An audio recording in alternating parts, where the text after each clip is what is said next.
So London is blue so far. Welcome to EPL Global Review. So today we're just gonna have a discussion with regards to the games that were happening over the weekend, just to give an overview of what was happening and also just to touch on the controversy and also the predictions that we had in our last episode. As you have seen, we are having our second episode this week. And welcome, Timer. How are you? I'm good, Tira. It's the two of us today. Yeah. Yeah, I hear you talking about London being blue, but for a while, you know that I'm a Ghana.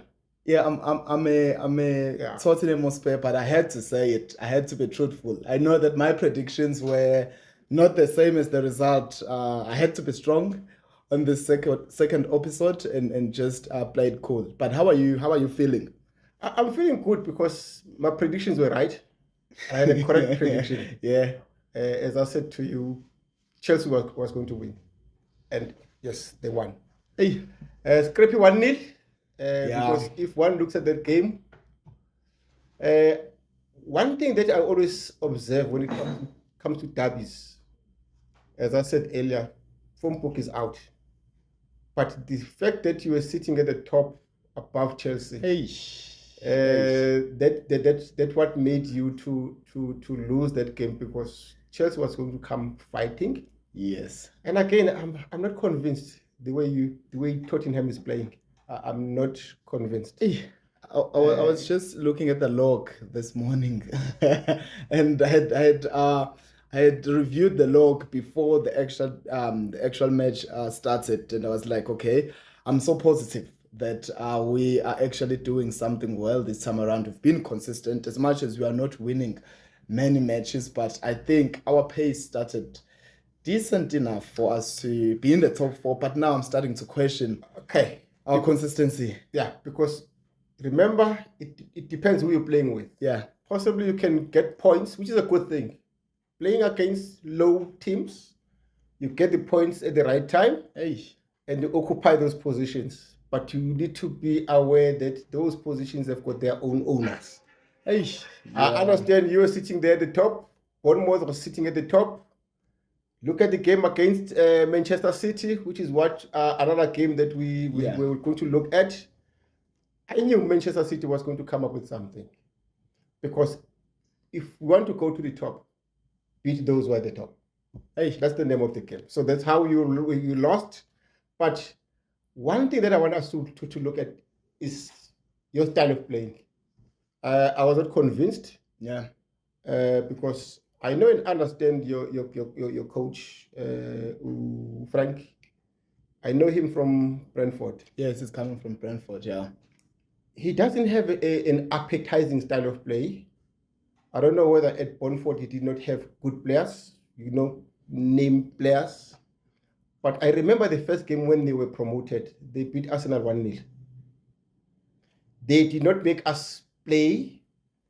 They were just making sure that they kill everything in the midfield. Yeah. Could it be the style that is now coming to introduce at Tottenham? I'm saying this because if you're now coming to Tottenham, which has got good quality players, yes, what do you expect? Because from my side, I would expect a team that will start playing rather than this team that is going there to make sure that we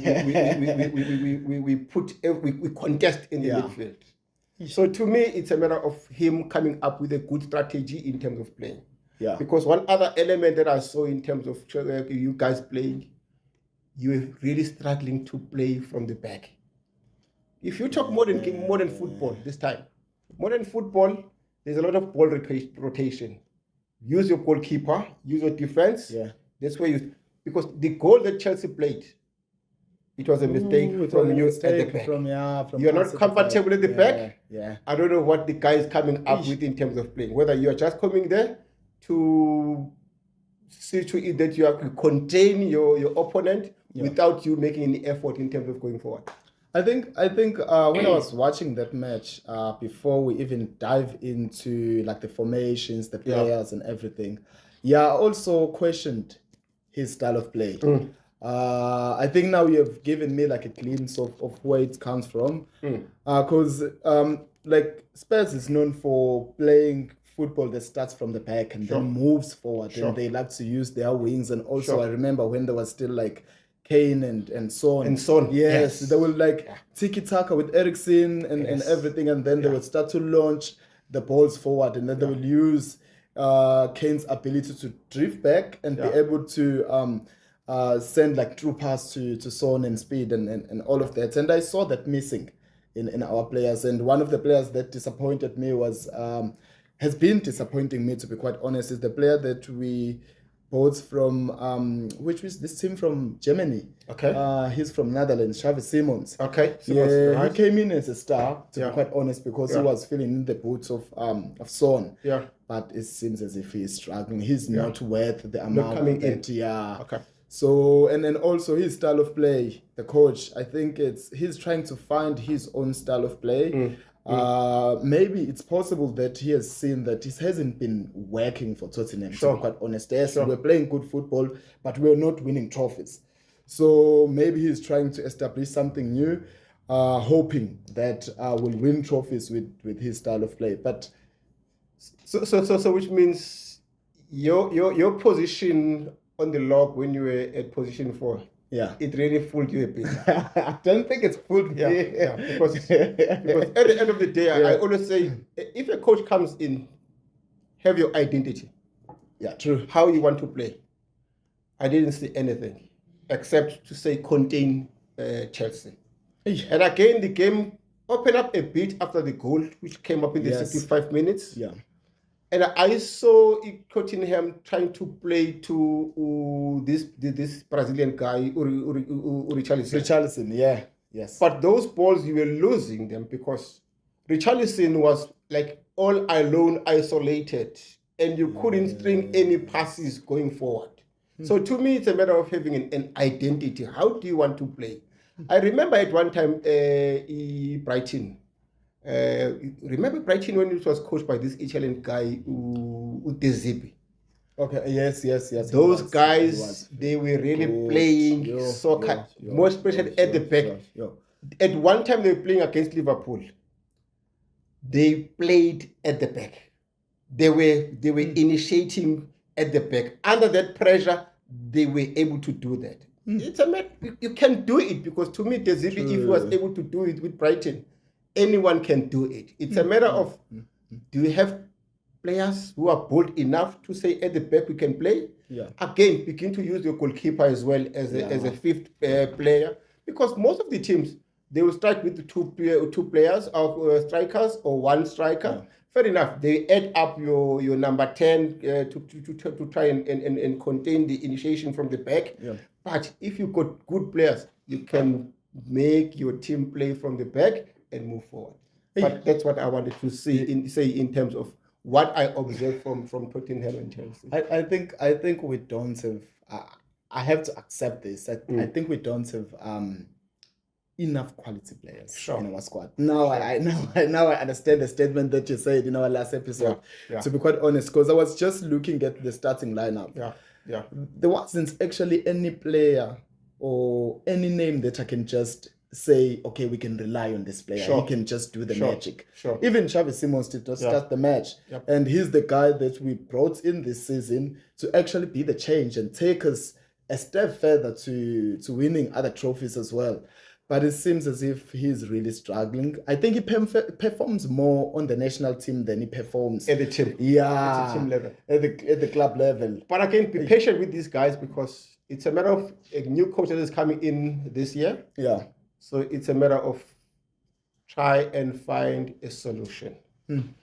Again, I was also looking at the game Manchester playing. Manchester United.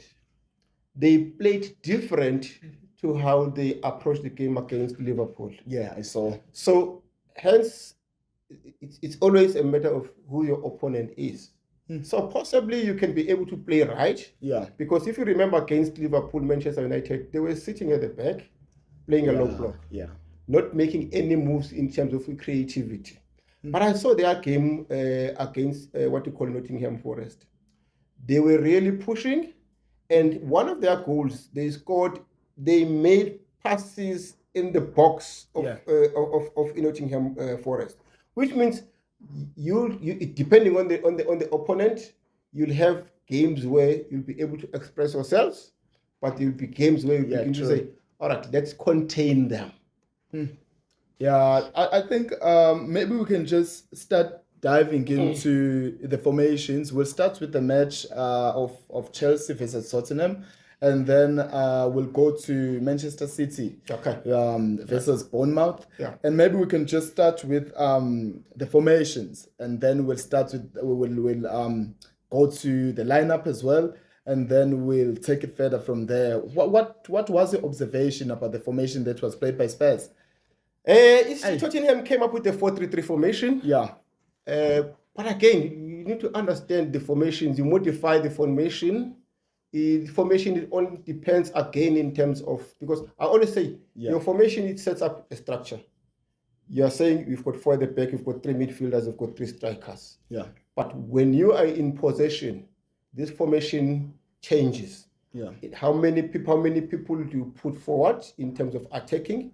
Again, when it comes to defending, how many players do you put into defense? Yes. That is why you'll find at times when you are under pressure, you'll find that you've got a line of 5 defenders. So which means someone from the midfield has to drop in. At other times, you find that someone from the wing drops in. So which means it depends on the formation. So to me, as I always say, formation does not make you win games or lose games, but it depends how you want to implement. It is good in terms of setting up your structure. That is what your backbone. That's what you have. But how you play begins to be something else. In your case, let us be aggressive in the midfield. Let's contain them in the midfield. Yes. But one other element, you guys, once you get the ball, what do you do with it? That's why you ended up losing the ball and all of those things. Hey, I think, to be quite honest, I saw the 4-3 formation, but it did not really correlate with the players in the lineup. If you can recall, there was who's this guy who plays? He's from Portugal. I think it's Palina. He plays in the mid, and then there was Benteke. They are both defensive midfielders. Yes. Okay, I was like, okay, cool. I see what the coach is trying to do. Maybe he's trying to play a 4-3 that has 2 defensive midfielders and a number 10. Right. Okay, but I now see Bergville. Bergville is playing on the wing. Was forced to play on the wing, but originally his position is also like a central midfielder or a box-to-box type of a midfielder. So before I even watched the match, I could see that the coach is trying to build from the back, but also he's also trying to not attack too much because he's trying to be defensive in his approach. And not wanting to commit. Yes, doesn't want to commit. And the striker that we started with as well does not have a proven record in the EPL to actually score goals. So I was like, okay, what is coach trying to do here? Because if you are trying to have a defensive approach, at least have a striker that is known for scoring goals. I think that's what Madrid is doing. Madrid is able to sometimes play a defensive mode, but because they've got Mbappe, who's able to have those runs and speed up to the box, then they are okay with that. But we don't have that player. So if you look at, because Richarlison came in the second half. Yes. Question is, this striker that he started with. Yeah. Did he deliver? Because again, if your team is focusing more on tackling and closing the opponent, definitely you won't have too many balls to pass to your striker, which means your striker is not going to make anything for you because he's not getting the ball. Yeah. So fact of the matter is, let him come up with a strategy. Let him make the team play. Because to me, without the team playing, you won't be able to make those passes. You won't be able to move those runs into good spaces. And again, you won't be able to draw your opponent to come to you to create the spaces that behind. So if you don't, you're doomed. You're not going to go forward and make... You can't even take a shot that will deflect and make and create an own goal. We did not even actually have so many attempts at goal. It was all Chelsea. Yeah. Coming very hard to us, and thank you to our goalkeeper Vicario. I think he also got a man of the match. Yes. Because to be quite honest, I think Chelsea could have easily won by 4+ goals. To be quite honest, because we're just sitting back and waiting for them to attack us. So I also want us to comment about Chelsea as well. What is your take? How is their style of play, since they've got so many players that are new in their team? And it seems as if they are not consistent, but there's something that is coming there. Yeah, because to me, when you look at Chelsea, I saw them playing in the Club World Cup. Yeah. I didn't give them a chance, but they progressed up until they did the unbelievable when they beat PSG. Thank you so much for watching this episode. I hope you're enjoying it as much as I do. This episode is sponsored by A46 Tech, our company that helps people gather the tech to build their own studios, and we help people build their own studios with our technical team. But even if you do not have the equipment, we come to you and we can shoot your podcast in your own space, in your own home, in your own company. So connect with us. In the description below, there is a link for you to connect with us. Would love to meet with you. Now, let's get back to the episode. Therefore, I'm saying, they are now coming to EPL. They are now starting to play. Confidence that they had, what's happening.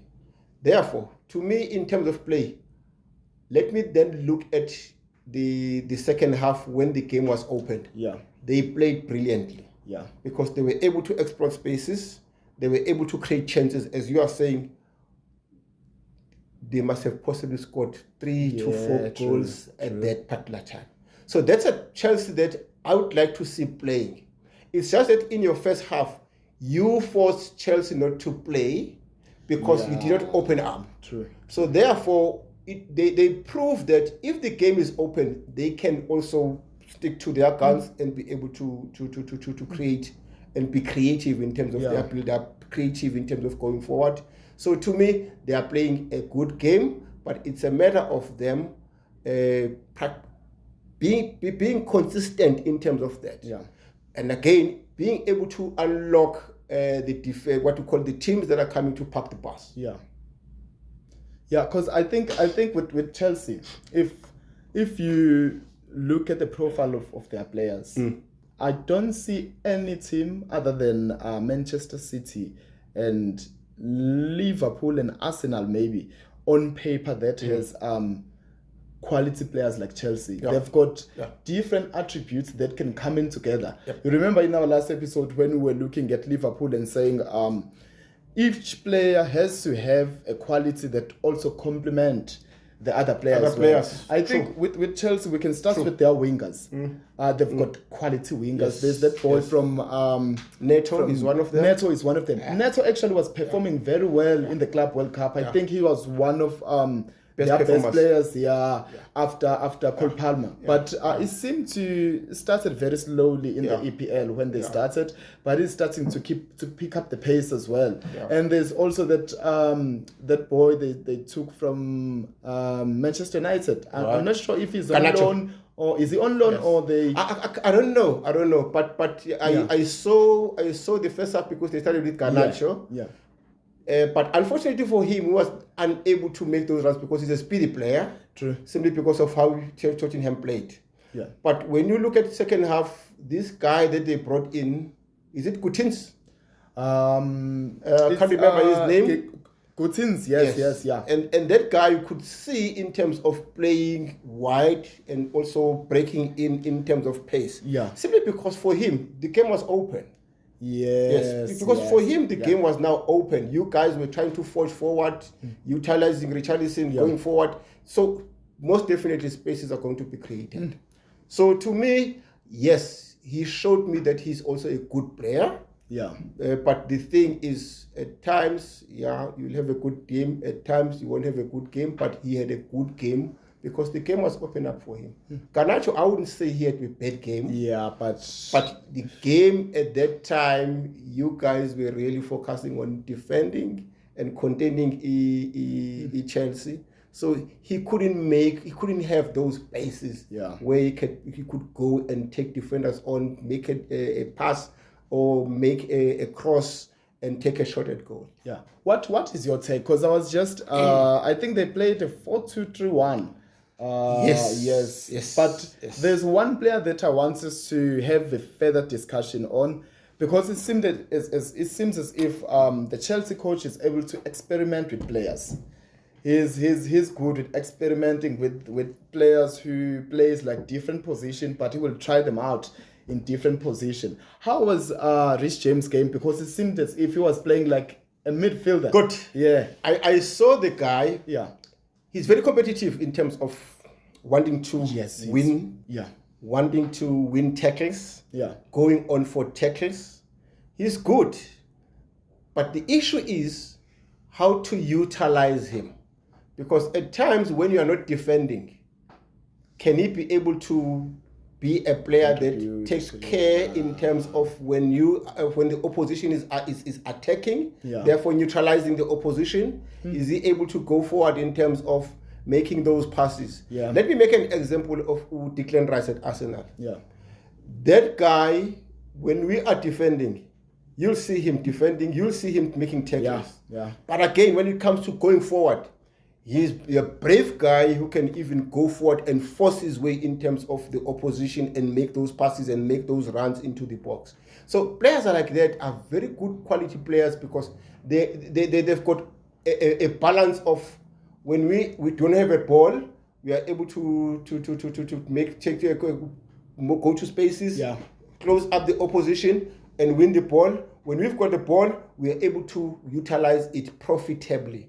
Rather than a person who's like a destroyer, you win the ball and thereafter, once you have one position, what then happens? It becomes a different story. Yeah, and to be quite honest, I think he played a fair game, but I can see your observations. I think he still plays like a right back. Yep. Yeah, in midfield. So sometimes he gets lost in that functioning.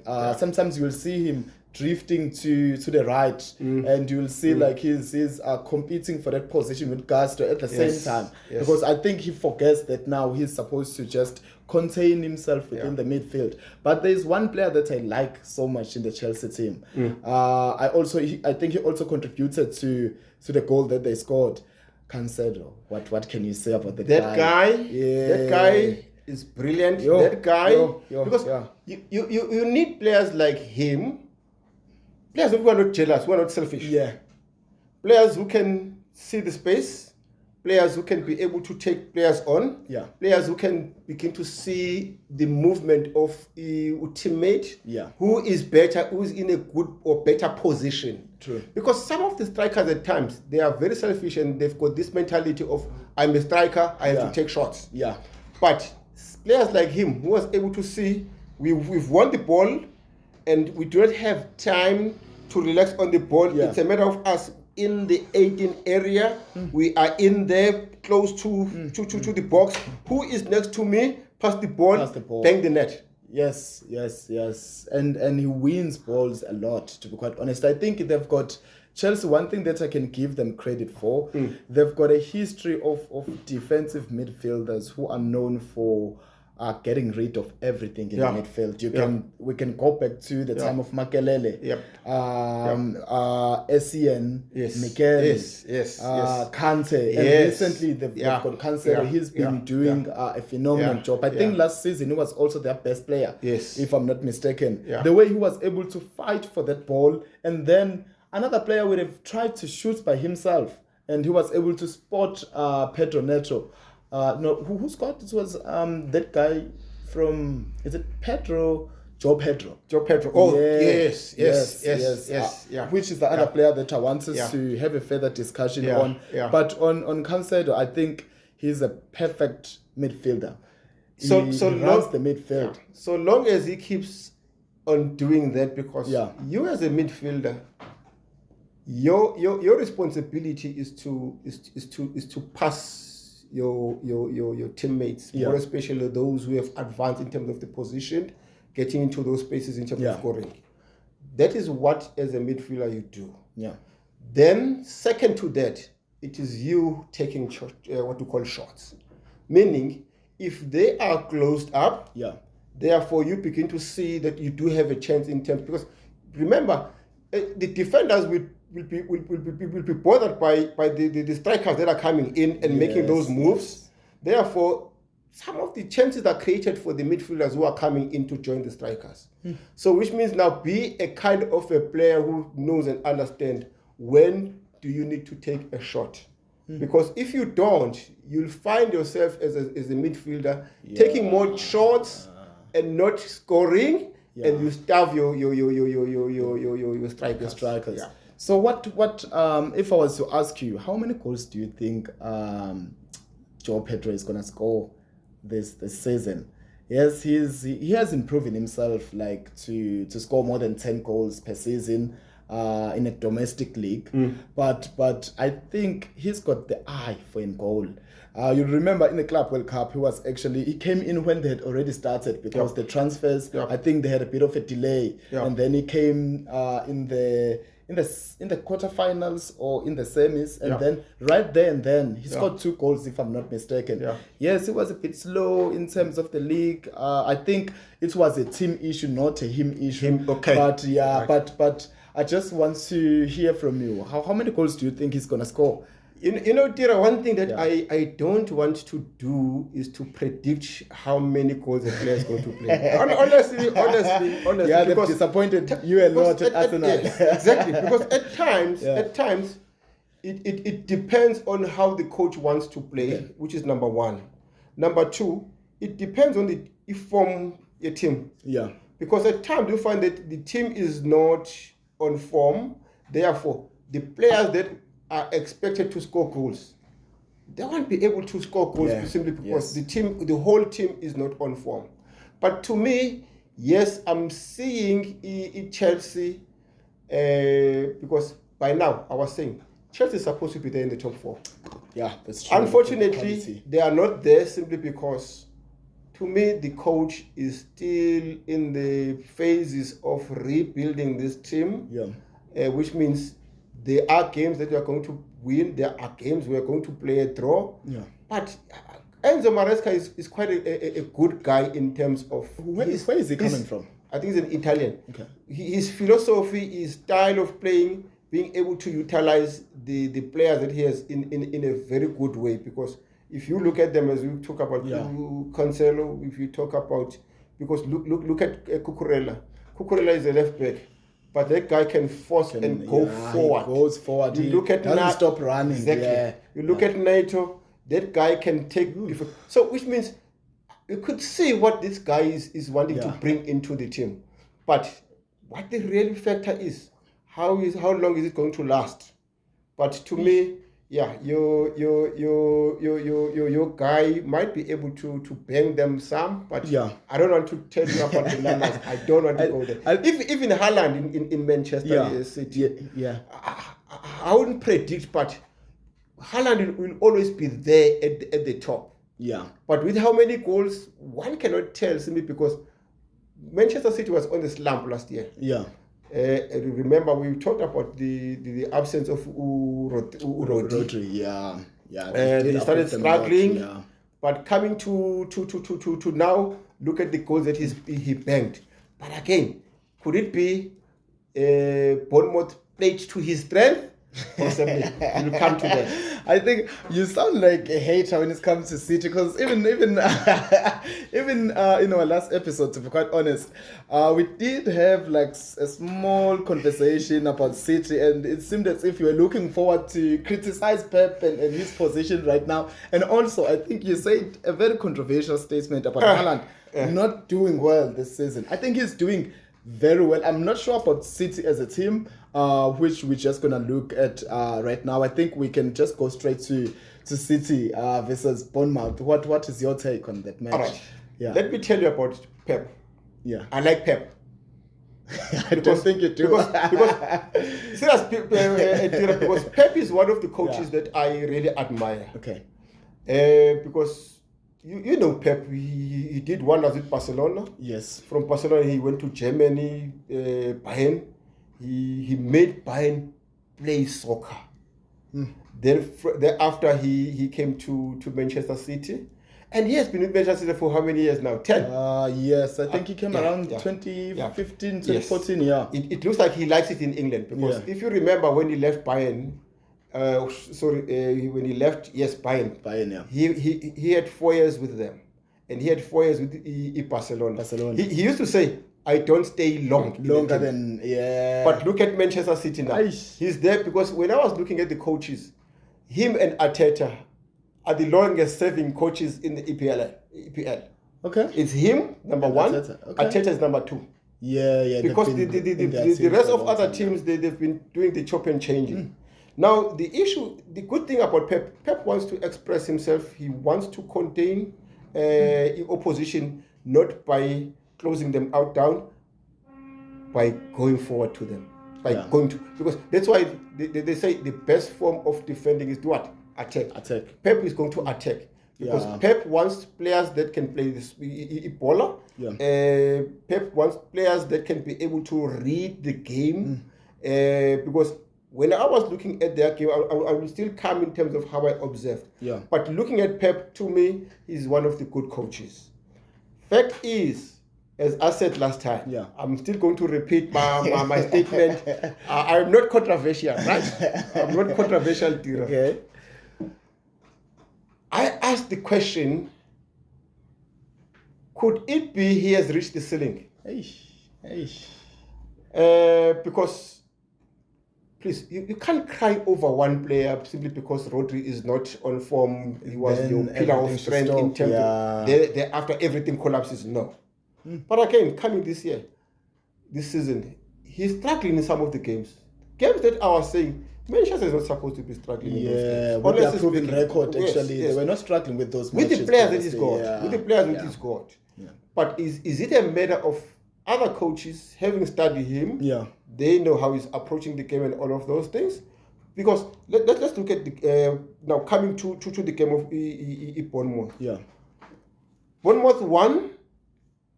They played narrow. Forcing Manchester City to play narrow. That is why in the first half you didn't see your Doku on the wing and taking players on the wing. But they were playing just here in the center. Now, one good thing is Bournemouth was pressing them, meaning forcing Bournemouth to play high line, defenders on the center line. Now, when you come to players of Manchester caliber, I could understand and see that those players, they play in congested spaces. They were making passes in the congested spaces. They are utilizing those small portions of where. So which means if you've got players like that, you've got good quality players. Look at the 2 goals that they played. Bournemouth was pressing. They were playing 1, 2, 3, and then Haaland. Now, you must think of Haaland starting to run from the center line. You're doomed.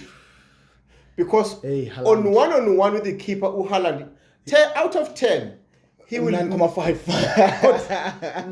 9 they will be in. 1 will be out. So which means I'm saying, could it be Bournemouth? Because they were really brave. They were very brave. Honestly speaking, they were brave in terms of playing like that. Knowing Manchester City. That's why Manchester City was able to score those 2 goals with Haaland breaking off. I think they were very, I will agree with you, they were very brave, but I think they saw that City is not consistent. Maybe will be one of those teams, and also they looked at their position as well in the log that we don't have to fear. We are also actually doing well in terms of the league, so we can just go there and be brave enough to show City that you are no longer the City that everyone was scared of. So them compressing City to play in small spaces. I think they were also trying to do what City did to just throw in those passes and be like surprising to them as well. But I think with City, we can all agree City players, they are very quick. Look at Foden. Foden can just use the small space that you give him, and also in doing that, they're able to pick up Haaland running.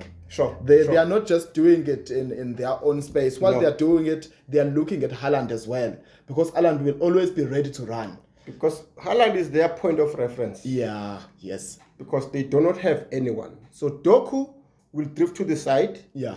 Doku will take players on. Yeah. Doku will create spaces for the players that are on the inside. But the point of reference will always be Haaland. Where is Haaland? And if Haaland is if they are attacking you, they're in your 18 area. Yeah. You know Haaland. Haaland can even score with his bum. Yeah, Haaland. Haaland has an eye for a goal. He uses every part of his body to score a goal.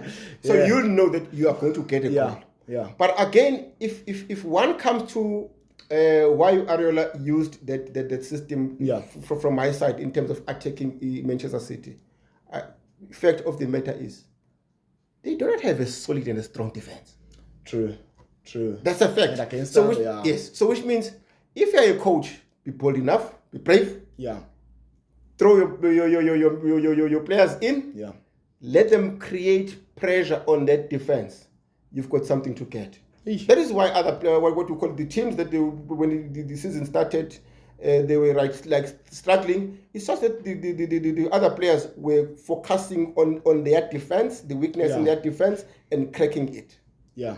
But if you wait for them to play, please, you are going to suffer. Hey, you're going to suffer. Because those guys, they can play. They can play in congested spaces. They can see each other and they can move.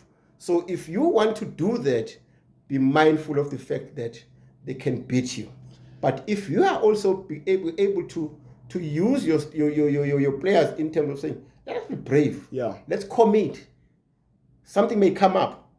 Then again, they will suffer because they do not have the best defenders. I think if you're approaching City with commitment, I think at least have the best defenders. Yep. I'm not guaranteeing any defender against Haaland, but at least have your Van Dijk. At least have your Saliba. You know that you are solid. You are committing, but there's always that player. Yes, he cannot run, but shoulder to shoulder. Sure. They are going to maintain Haaland. Because with Haaland, he will always go for a shoulder before he runs as well. He will try to overpower you. And then once he overpowers you, there is no way of catching him. Another player that I want us to look at is Cherki, the number 10 from France. Yes, Cherki, He was brought in to do more or less of the same thing as De Bruyne. Yeah. Because he's a number 10. Yeah. He's a creative player. He was playing for Olympique Lyon, I think. In France. Okay. He also got like 2 assists. He came in the second half. He started the match. He started the match. Okay. Yes, he got 2 assists. Okay. But like in the beginning of the season, he wasn't doing that well. I think he was decent, but because he already came in with expectations, and people were hoping that he was going to shoot from the start. Yeah. How is the? I think there's some of the dangers, Dira. Because remember, you're coming from your team, be it you're playing in France, Portugal, you know those countries. Yeah. And you've now come to a big team like Manchester City. One element that I always say we need to be aware of is you were a big fish in a small pond. Yeah. You are now coming to a bigger pond where there are big fishes. Your adaptation, your confidence will work for you. Yeah. But at times you find that you may not be able to translate your form from your team to here. Yeah. That's number one. Number two, possibly as an understudy for a particular player, therefore be in the team, as the player is phased out, Yeah. then it begins to be your time to shine. So you do have players like that where they will be coming in, and as a coach, if I've got a project of about 5 years, I begin to say, I can get this guy from that team and coming in here. Yeah. This is a bigger team now. It's no longer a smaller team. But I'm saying, do not put pressure on yourself. Yeah. These guys are bigger players here. But Yeah. the thing that I'm expecting from you is that in the next 2 years, you'll be in there Performing the same level. because they will be leaving because they are older and they will be phased out. It will be your time. So to me, I'm looking at it as led in terms of him because yes, he's got potential. Yeah. You can see He's in terms still of what young he's as doing. well, yeah. And again, expect that from a player that is coming from Manchester City. Because Pep is a kind of a player that I want people who play soccer here. I want people who can express themselves. People who do not have players who do not fear the opposition. Yeah, true. That's how Pep wants to play because he says impose yourselves. The best form of defending, attack, express yourselves, stuff them the ball. Because if you stuff them the ball, you will have more chances to play and more chances to score. True. They'll have less chances to play, Yeah. less chances to score. Yeah, I think when I was just watching one of the comments from the player who was playing for Liverpool, Alexander Arnold, Trent. Yeah. He was comparing the football in England Yeah. and the football in Spain. He was Yeah. like, in Spain, Spain's football is more tactical. Sure. We all know that Yeah. it's like position based, Yeah. more technical, but it's not fast paced. Yes. So the difference between the EPL and La Liga is that La Liga is tactical, Yeah. and then the EPL is fast paced. Yeah. So if you are caught wanting in the EPL, they will actually punish you. Yeah. So I think some of the players that are coming from like your La Liga, and yes. your French league Yeah. and other leagues as well, Yeah. they tend to struggle in the beginning. Not that they don't have the talent, they That's do, true. because over the That's time true. they rise. To be quite honest, but It's a matter of adaptation. Yeah, it's a matter of adaptation because the EPL it's like running back and forth, Yeah. back and forth, and those players in the EPL they're able to use small portion of spaces very well, as we have mentioned about your Dokus, your Foden. Yes. If you are caught wanting, they will punish you. They will punish you big time. Yeah, another player that I want us to look at from Manchester City, there was that player who was playing a left back. I think he scored as well. Ore. Oh, yes, Ore. Yes, I think he comes from the development as Yes, well. yes, One thing that I admire about Pep, Yeah. he's able to bring up players from the development Yep. and throw them right away to the first lineup. I don't know how we do it, and then they are able to perform in under pressure. And there was this boy who was playing in the Club World Cup and also in the later stage last season. I think it's Lewis. I've forgotten about his first name, but he plays right back. Yes. He was playing very well last season. Good. Yeah. Because if you remember, you're quite right because Yeah. they are good players, young players that Pep introduced last season. But look at all of these players. One, they are very comfortable on the ball. Whether they are defenders Yeah. or they are defensive midfielders, Pep wants players who are comfortable Comfortable on the ball. So those are the qualities that Pep look at because at the end of the day, if you've got a player that is comfortable on the ball, you expect a good hold up. Yeah. You expect a good passing. You expect him to get into. It's a matter of how Pep wants them to exploit those spaces because Pep uses spaces. It's a matter of him being able to understand how Pep wants him to move and all of those things. Yeah. But if you've got composure, if you're comfortable in the ball, Then with Pep, you'll be fine. Just to comment on Pep, I've been trying to not accept this statement. I had a chat with one of my friends who happened to be a Manchester City supporter.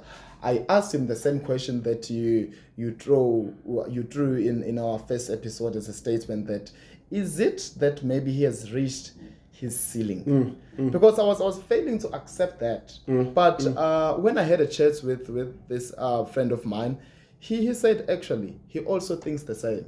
He thinks that I think Pep has won everything, and the only thing that kept Pep driving forward and be consistent and have hunger is because he had not won the Champions League. It seems as if after the Champions League, to be quite honest, there was like a slow down in terms of his consistency and hunger and passion. We know Pep for being dramatic, even on social media, even after matches and so forth. Yeah. All of that went silent after that. So it's possible that Pep is reaching his ceiling, or he has already reached his ceiling, and in one of the seasons, we'll be surprised, to be quite honest. He will just say, no, I'm done, I'm moving to somewhere else. What do you think? Then my question is, what is next for Pep? What's next for Pep? Yeah. All right. My take, one. Yeah. He must not run away. Do you think he's running away? I think he has must won not run everything. He must solidify the team. Okay. Because make it easier for someone who's coming in. Yeah. More so because Pep believes in playing the ball. True. Therefore, Manchester City has got the budget. True. If you've got a budget and you've got a good budget, you can buy players that you want. Yeah. You've got a good development, you can promote your players. Yeah. Therefore, I would expect Pep to be somewhere there in the league. Yeah. So which means Pep is one of those coaches that must go for the league or runners up.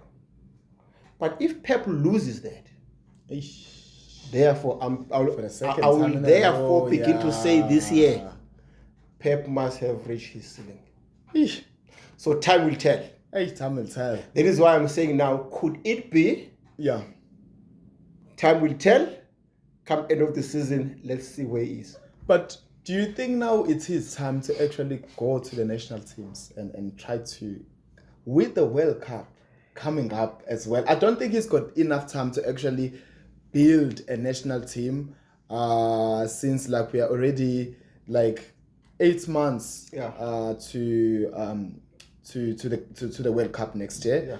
Yeah. But I see him as a national team coach as well.